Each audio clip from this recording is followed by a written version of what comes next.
নান্দেলে ভূমি অফিসের জারুদারি কর্তা জমির নথিপত্রে নিরাপত্তা নিয়ে উঠেছে প্রশ্ন। ময়মনসিংহের নান্দেল উপজেলা ভূমি অফিসে সরকারি নথিপত্রের গোপনীয়তা ও নিরাপত্তা এখন চরম হুমকির মুখে। নিয়মনীতি তুয়াকানা করে এক খণ্ডকালীন জারুদারির হাতেই জিম্মি হয়ে পড়েছে জমির গুরুত্বপূর্ণ ফাইল। অভিযোগ উঠেছে ইসলামউদ্দিন আলম নামে এক খণ্ডকালীন জারুদার নিজেকে অফিসার পরিচয় দিয়ে উপজেলা ভূমি অফিসের কর্মকর্তাদের ছেড়ে বসে নিয়মিত জমির ফাইল যাচাই বাছাই করছেন। টাকা না দিলে তিনি ফাইলের ভুল ধরেন, আর টাকা দিলে মিলে সমাধান। দীর্ঘ 6 বছর ধরে একটি অঘোষিত সিন্ডিকেটের মাধ্যমে তিনি এই হয়রানি চালিয়ে যাচ্ছেন।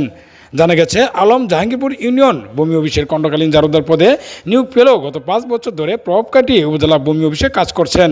ভুক্তভোগী আইনজীবী হাবিবুর রহমান জানান, আদালতের আদেশে থাকা সত্ত্বেও গত 1.5 বছর ধরে তার খতিয়ান সংশোধনের ফাইল আটকে রেখেছেন।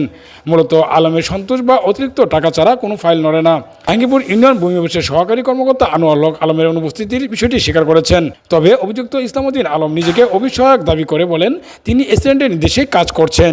এ বিষয়ে নান্দেল উপজেলার সহকারী কমিশনার ভূমি সালাউদ্দিন মাহমুদ আলমের খণ্ডকালীন চাকরির বিষয়টি স্বীকার করলেও তার পদের প্রকৃতি সম্পর্কে পুনে কোনো মন্তব্য করতে রাজি হননি। একজন জারুদার হাতে সরকারি গুরুত্বপূর্ণ নথিপত্র কতটুকু নিরাপদ, এ নিয়ে সাধারণ মানুষের মাঝে চরম ক্ষোভ ও অসন্তোষ বিরাজ করছে।